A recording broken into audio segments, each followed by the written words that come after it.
Bismillah ar-Rahman ar-Rahim, salam alaikum wa rahmatullahi ta'ala wa barakatuhu. Bon iftar à tout le monde. Et chaque jour qui vient, nous avons dépassé le point de non-retour du premier jour du Ramadan. Chaque jour qui va venir ne reviendra pas jusqu'à arriver, Inch'Allah, à la satisfaction qu'on a passé un mois de jeûne qui nous a rapporté énormément, je l'espère pour vous comme pour moi, comme pour toute la Oumma. Trop d'informations, trop de,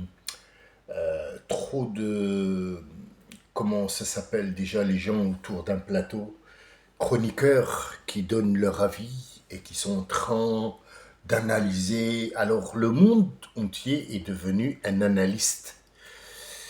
Peu importe quel essayiste, machin, il vient, il donne son opinion et il sort un livre, l'islam, tout le monde analyse en fait. C'est bien, c'est pas mauvais, c'est pas mauvais. Mais sur quelle base en fait? Quand t'as un plateau de télé qui est là pour faire rire des émissions, des sketchs, des chansons, des machins, et après, tu as BF Merde qui apporte quatre crétins qui a la tête d'un boudin. En fait, c'est tellement con que tu as envie de tac, tac, tac, tac, tac, tac, tac, tac, tac, tac, tac, tac, tac, comme Astérix et Obélix. Mais bon, disons qu'il va analyser l'Occident, le Moyen-Orient et les spécialistes dans le monde arabe. Tu parles arabe? Non. Tu connais les Arabes? Non. Ils sont où? Bah, les Arabes dans le Golfe. Tous ils sont des Arabes? D'accord, d'accord. Donc tu as analysé, c'est bon. Bon, maintenant tu peux aller te torcher. Euh, T'oublies pas ta culotte en partant, s'il te plaît? Bien. On va reprendre le flambeau, Inch'Allah.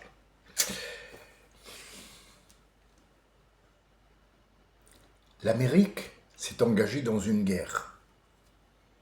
Au nom de quoi? Il y a sûrement quelque chose. On a dit qu'elle avait la bombe nucléaire, donc il faudrait. Bon, voilà la question que je pose. C'est qui est avec toi? Israël. Donc Israël s'oppose à ce que l'Iran ait une bombe nucléaire. D'accord. C'est qui lui a donné cette autorité? Bah, c'est l'Assemblée générale mondiale qui a dit que bon bah à partir de maintenant, ceux qui ont la bombe, c'est tout. Tout le reste du monde ne l'aura pas et on va pas l'utiliser. C'est une arme de.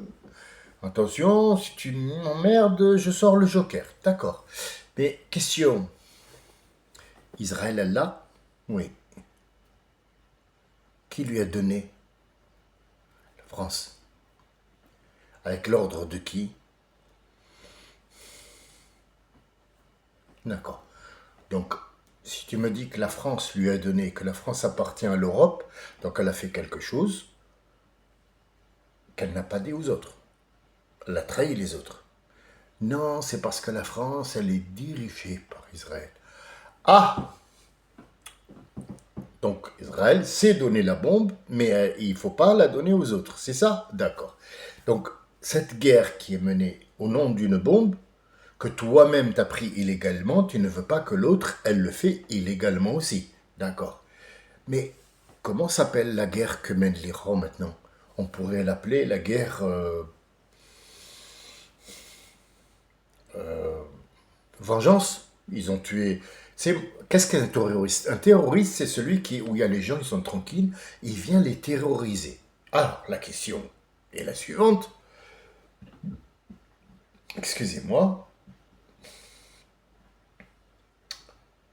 c'est le reflux des médicaments. Ouh. Oui, ça donne des bouffées de chaleur. Euh, alors, où j'en étais? Oh, oui, cette guerre, elle est au nom d'une vengeance. Donc, moi, tu me terrorises, tu m'envoies des gens chez moi qui vont tuer mon guide, qui vont taper sur des citoyens et tu as dit que là, l'Amérique ne tuait pas des civils. Or, la première des choses, c'est que tu as tué des civils. Après, tu dis au nom de la liberté. Donc, on va libérer les Iraniens que je suis en train de tuer. On va les libérer. Libérer de quoi? Tu viens de les tuer. Donc, en fait, tout ça, c'est basé sur du... On revient en arrière. Il y a une sourate qui est dans sourate Al-Hashr. Aussi, dans une autre sourate aussi. Et dans le Baqarah aussi. Ce sont des versets. Ces versets nous racontent une histoire que le prophète a vécue. Et donc, je vais vous raconter en gros comment ça s'est passé à Médine. Pour que vous ayez une petite idée, vous, les 15 personnes qui m'écoutez, pour que vous n'ayez pas des fausses informations qui vous arrivent. Après, on va passer décortiquer ces petites choses ensemble selon l'écrit. Ce n'est pas un plateau de télé où ils disent n'importe quoi, ils ne savent pas de quoi ils parlent. Parce que, entre parenthèses, avant de rentrer dans le verset, il faut que vous sachiez que, sachez-le, il y a un frère qui est en train de faire da'wa autour de lui, qui est dans notre groupe, et qui fait da'wa. Il est allé à sa voisine et lui a parlé, et franchement, moi, j'étais scié, quoi. Il a eu courage en moi, il est allé à sa voisine qui est et qui lui a dit telle et telle, elle lui a demandé, ah bon, elle était un petit peu convaincue. C'est ce que j'ai entendu. Moi, j'étais pas, il me raconte. Le souci, c'est que juste un petit truc qu'il lui a pas dit. C'est pas un petit, c'est un gros.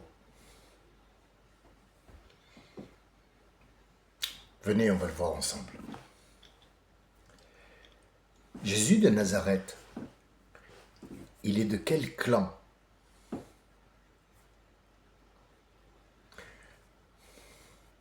Sa mère, elle est issue de qui? Elle est Amran. Amran, c'est qui? C'est un prophète. Combien il y a eu de prophètes entre Ibrahim, Bani Israël, Moïse, et combien il y a eu après Moïse? Comme Moïse, il y en a eu au moins 700. Dans les 3000 ans, dans 3000 ans, il y en a eu au moins 3000. Un par an, non, il y en avait au moins 5 en même temps dans tous les endroits. Quelles sont les choses les plus frappantes qui sont les moins loin de nous? Quand on dit Moïse, c'est loin. Mais quand on parle de Pompéi, c'est où? Pompéi, c'est quand? Dans le temps. C'est pas où. C'est très bien où elle est. Mais c'est... Elle est où par rapport au temps, par rapport à nous? Elle est où Pompéi? Pompéi, c'est là, il n'y a pas de 2000 et quelques. 2000, même pas 1000 et quelques. 1000, si je raconte n'importe quoi, hein, il y a 600 entre Jésus et Mohammed sallallahu alayhi wa sallam, 665 ou 64, et tu as 1400, ça fait 2000. 2000 ans, Pompéi, elle est là, ils sont en train encore de déblayer. Qui est allé à Pompéi? Pardon? Vous ne savez pas ça? Ah, il y a un problème. Les Yassine. Qui est allé voir? Deux des apôtres.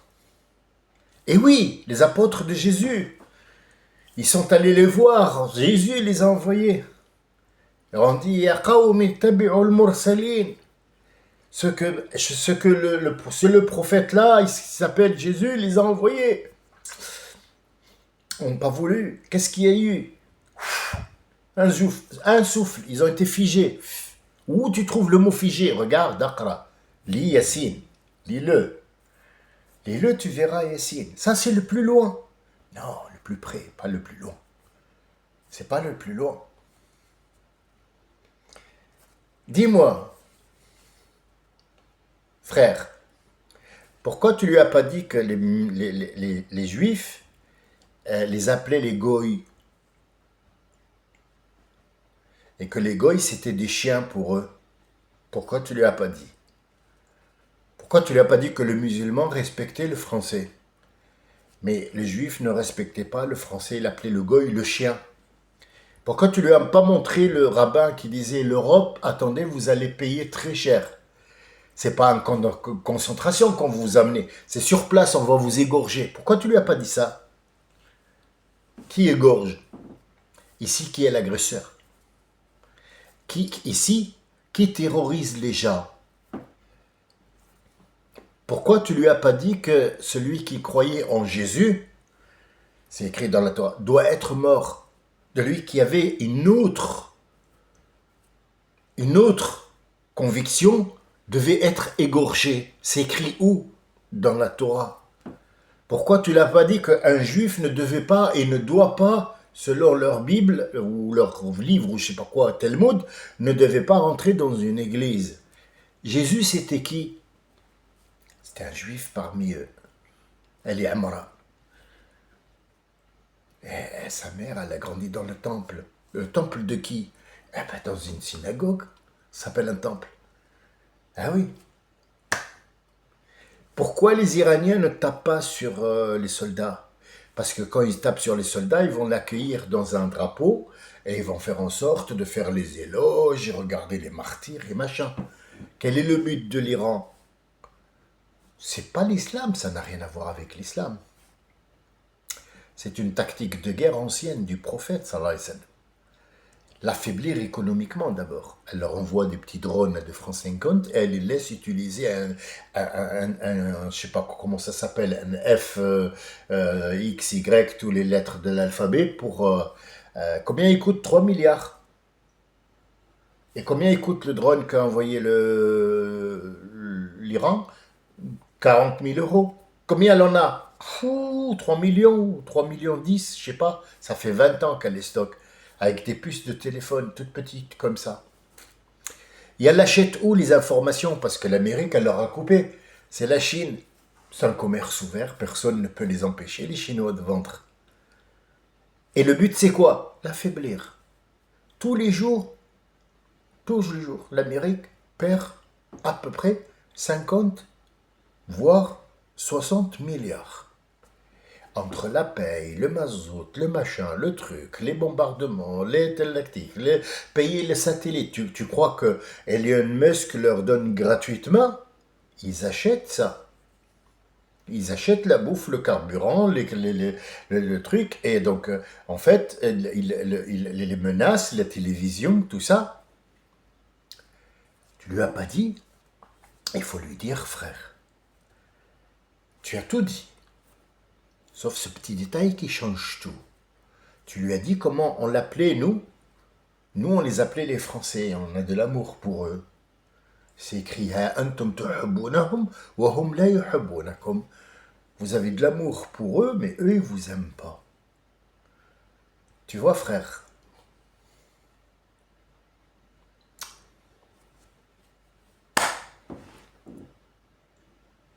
A pris possession le prophète Mohammed sallallahu alayhi wa sallam de Médine, de la Mecque, il s'est installé à Médine, et il a dit tout le monde vit en paix. Il y aura bien sûr ce qu'on appelle, nous, les impôts.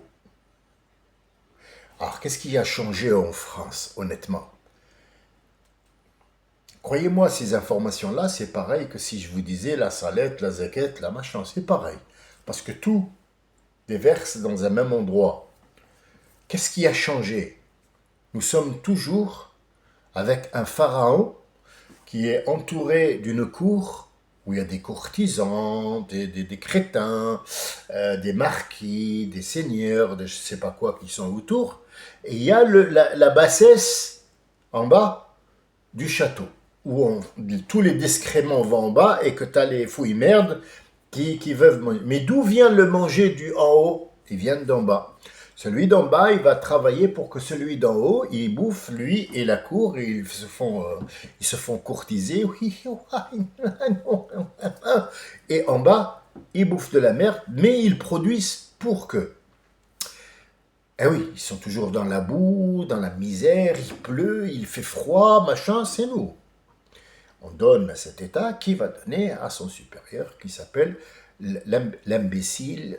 Notre prophète a dit, viendra à la fin des temps un homme qui sera obéi, mais c'est un âne en fait, c'est l'idiot. L'idiot du village qui sera obéi. Al-ahmaq al-muta'. Ahmaq muta'. Idiot, mais qui sera obéi. Donc c'est bien lui, il n'y en a pas d'autre. Bien.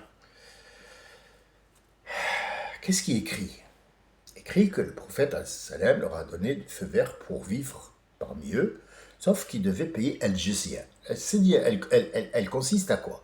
Elle consiste à mettre cette jizya, à ramasser cet argent-là qui est de l'aumône et des impôts pour les mettre pour que tout le monde puisse à la fin du mois avoir sa ration, manger, à leur faim, jusqu'à ce que la Oumma tienne debout et commence à créer des emplois et ainsi de suite. D'accord. Qu'a fait un juif à ce moment-là? Bani Nadir. Il faisait partie des gens qui étaient de la famille d'Abdullah ibn Ubay, le pire des pires des juifs, qui a dit, moi je rentre avec vous dans l'islam, et il était hypocrite, en fait, il était là pour assister au prophète, mais il emmenait tout l'espionnage à l'autre côté. Quand le prophète les a chassés, parce qu'il a dans un marché un juif qui était assis et une musulmane qui était venue voir la marchandise et tout, et avec son bâton, il lui a levé sa jupe. Bon, ils n'étaient pas à poil non plus, il y avait des sous-vêtements, mais le seul fait, ce geste, ça veut dire qu'il est passé sur l'honneur de tout le monde. Donc il y a un commerçant à côté qui l'a tué. Ce commerçant va être appelé à apparaître devant les gens qui sont là-bas à Médine et qui font la loi, ce sont les musulmans, il y avait le prophète. Qu'est-ce qui s'est passé? Il a dit à Rasulallah, moi je voulais pas le tuer, mais il est passé sur l'honneur de nos femmes, puisqu'il a fait ça et ça et ça et ça. Donc il lui a dit, toi tu vas te mettre à côté, après on va te juger parce que tu as pris les trucs, le taureau par les cornes, tu t'es vraiment donné, mais peut-être que tu as mal fait parce qu'ici il y a des responsables à qui tu dois les explications, et avant de faire toi-même, tu viens au responsable. Sinon, on est tous responsables et on fait tous la loi. Mais ici, il y a quelqu'un qui fait la loi, tu dois aller, c'est lui qui va prendre en compte. Il a chassé tous les juifs. Tous les juifs, il les a chassés de Médine. Il les a ordonnés, il leur a autorisé à vivre à ce qu'on appelle aujourd'hui Bani Nadir, qui sont un peu loin dans Shem. Shem, c'est-à-dire dans les endroits entre la Syrie, l'Irak et la Jordanie.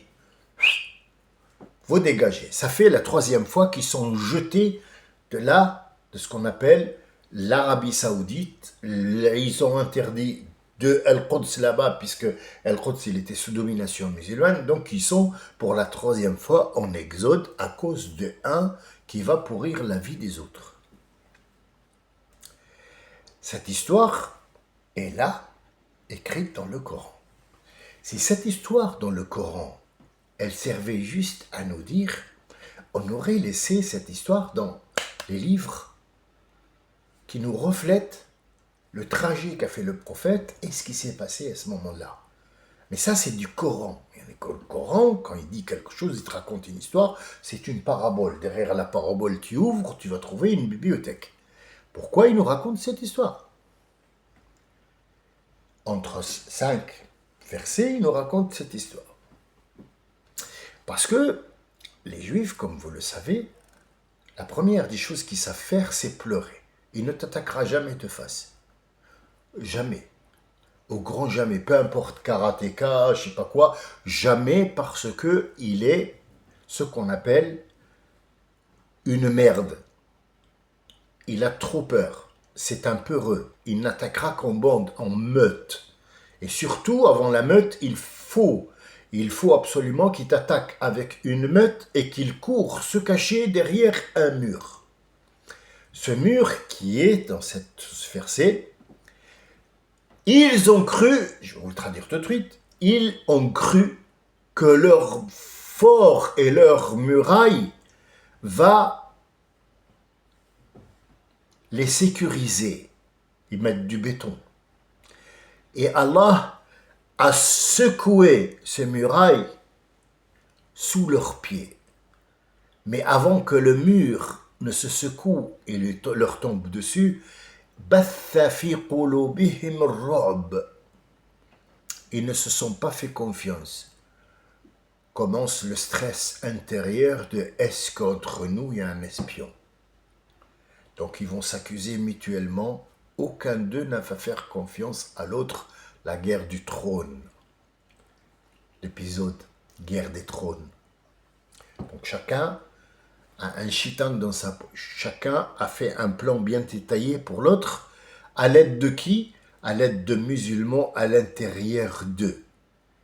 Eh oui, ils ne le reconnaissent pas. Son travail, c'est de s'infiltrer et faire vivre comme un juif parmi eux. T'inquiète pas pour ça. Ya Rasulallah, ils lui ont dit, Ya Rasulallah, une autre salette, une autre...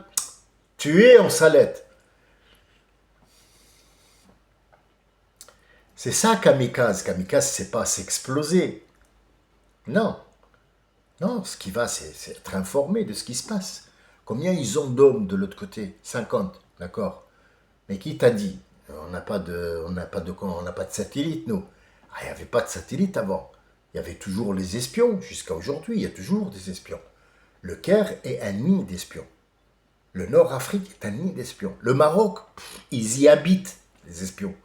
Donc en fait, de n'importe quel endroit, ils leur donnent des informations.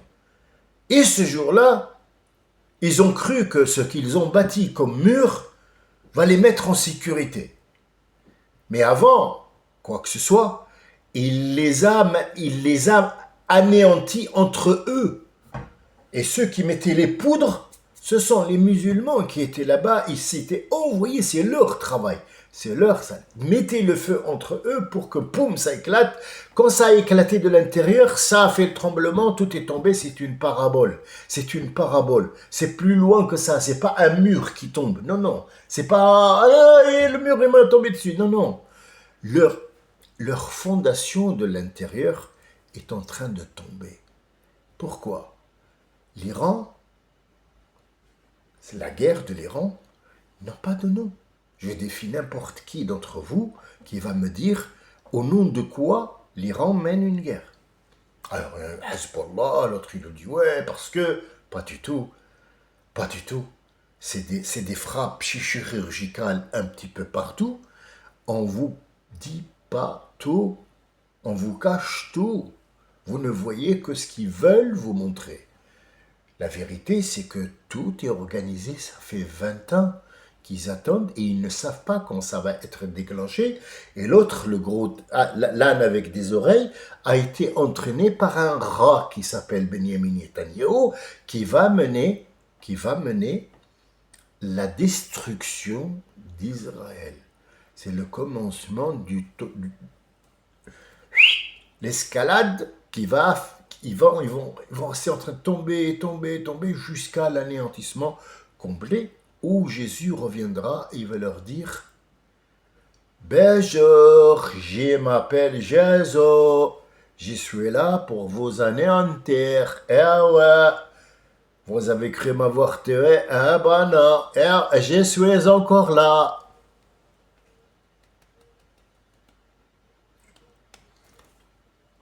Il y a une publicité qui passe, c'est une nord-africaine, je vous le dis tout de suite, c'est une marocaine qui fait un costume gris, bleu, gris, et elle parle de l'inflammation. C'est la honte, en fait, c'est la honte quand tu es assis avec ta fille, ta petite fille, ta femme, ta mère, et tu vois une publicité comme ça où ils mettent la serviette de la femme et ils te montrent, et puis en fait, après, quand elle te dit quand tu mets cette pommade, ça ira mieux. Et puis après, vous faites l'amour et elle fait ça.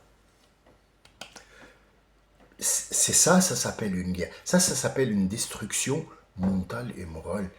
Ça s'appelle une bombe nucléaire qui va éclater en plein dans la famille. C'est grave. C'est très grave ce qui se passe. Vous n'êtes pas au courant de ce qui se passe. Et nous, on est en train de rigoler.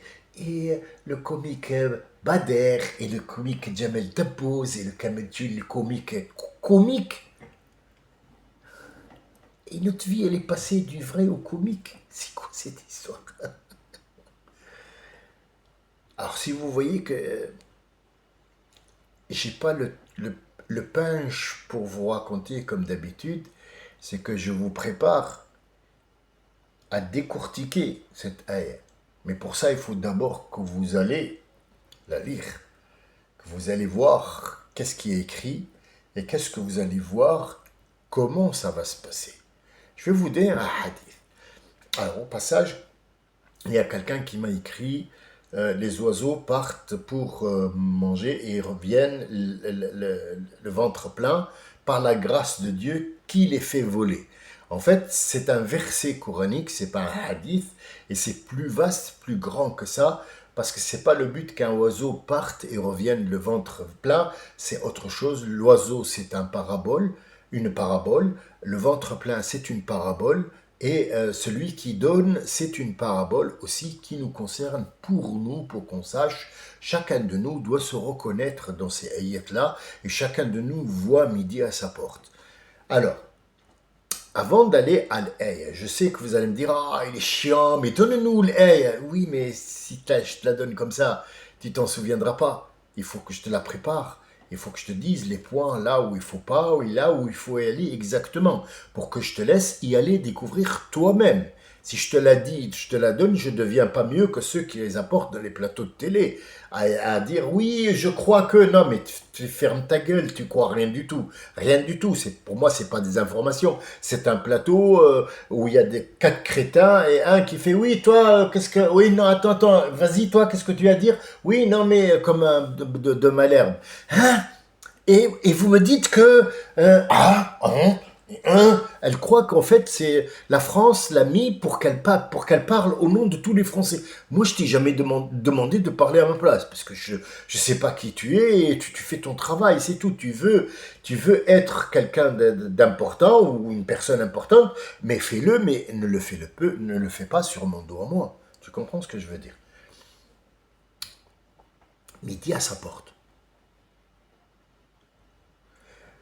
Dans l'islam, chaque seconde, il y a un subh, un fajr, un dhahr, un asr, un isha. Chaque seconde. Chaque seconde.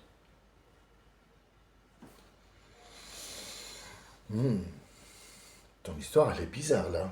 Comment ça, chaque seconde, il y a un dhahr? Chaque seconde, il y a un asr? Chaque seconde, il y a un... Qu'est-ce que c'est que cette histoire? Tu la racontes à n'importe quel musulman, il te dit que c'est n'importe quoi. Bouge pas chérie. Admettons que ça, c'est la Terre. Et ça, c'est le Soleil.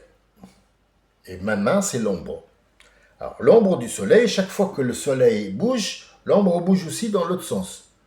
C'est-à-dire, si ma main bouge d'ici de ma droite à ma gauche, elle va aller jusqu'à mon avant-bras ici. Donc sachez que le soleil, il va bientôt se coucher. Après, on n'a plus d'ombre. Mais viendra le moment où il reprendra de l'autre côté en devenant le lever du soleil. Et il va aller jusqu'à arriver où le soleil sera juste au-dessus. Puis après, il retourne pour faire de l'ombre.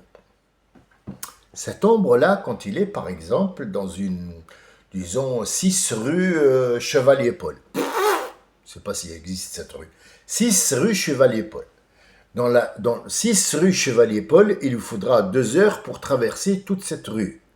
Donc à chaque fois qu'il va sur 1 centimètre, il est 9h10 là-bas, il sera 9h10 dans un endroit, mais dans l'endroit où il était, il fait 9h90. Donc en fait, nous, en France, par exemple, en Algérie, au Cameroun en bas, et un petit peu du Nigeria, ou je ne sais pas quoi, Côte d'Ivoire, nous avons le même heure. Sauf que l'Arabie Saoudite, elle est sur notre droite, et on a 4 heures de décalage, toujours.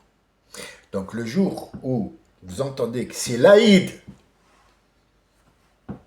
en Chine, sachez que c'est le même jour, c'est le même Aïd, sauf que ça sera le lendemain en France. Pourquoi? Mais parce que la Chine, elle est de l'autre côté.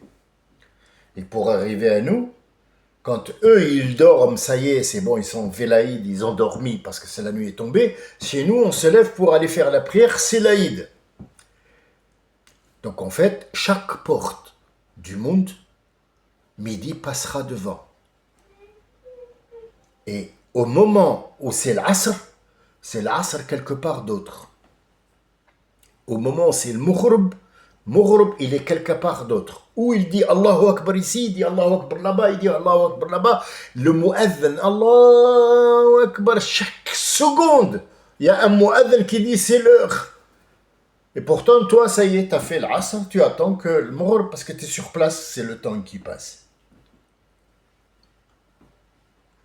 Chaque année, pour notre vie, pour ce qu'on appelle nos rendez-vous, pour le temps, le changement d'odeur hiver-été, il y a 12 jours exactement, le nombre de mois qui passent entre chaque mois et chaque mois. Ça veut dire que le mois, cette année, on a fait Ramadan le 12. Sachez que le 24 l'année prochaine, ça sera le Ramadan. À chaque fois, tu rajoutes 12 jours le nombre de mois dans l'année. Tu le rajoutes dans un mois pour qu'il puisse y avoir ce qu'on appelle l'équilibrage des choses que nous ne pouvons pas faire. C'est un Dieu qui les équilibre. Sachez que l'histoire des murs et qui se sont cachés en croyant qu'ils sont à l'abri, il y a eu un tremblement de terre qui vient d'en bas et ils ne savaient pas d'où il vient parce qu'ils n'ont pas pris les précautions et toute la bâtisse leur est tombée dessus. C'est une parabole qu'on verra la prochaine fois. Je suis désolé de parler comme ça, j'ai des bouffées de chaleur, je ne suis pas très dans mon assiette, mais vous croyez-moi, ce n'est rien du tout, c'est un passage qui va passer, et demain je serai en meilleure forme, Inch'Allah, bi'idhnillah. Je vous remercie de votre écoute, j'espère que je vous ai dit va être analysé à la perfection comme je vous connais, détailler chaque mot. Mon frère Abdelkader qui m'a posé une question, il m'a dit mais qu'est-ce que c'est vraiment la piété et à quoi ça sert? Je te répondrai la prochaine fois. C'est une question qui est très grande, qui ne peut pas être, qui ne peut pas avoir une réponse banale. Je te montrerai qu'est-ce que c'est ta quoi, qu'est-ce que c'est la piété et qu'est-ce que tu dois faire exactement. Tu verras que ce que Dieu te demande, c'est pas pour lui, c'est pour toi. Et il te demande de faire des trucs pour que tu en bénéficies, pas lui, parce que lui, il n'a pas besoin de toi. Et nous, on a besoin d'Allah Azzawajal, que Dieu reste à notre écoute, et il le sera, Inch'Allah. Mais soyons-nous à l'écoute de ce que nous demande Dieu pour qu'on puisse sortir de cette vie pour aller dans une vie meilleure. Je vous la souhaite et j'espère vous donner rendez-vous. Si ce n'est pas dans cette vie-là, c'est au paradis, fil Firdaus, à côté de notre prophète sallallahu alayhi wa sallam. Salam alaikum wa rahmatullahi wa barakatuh.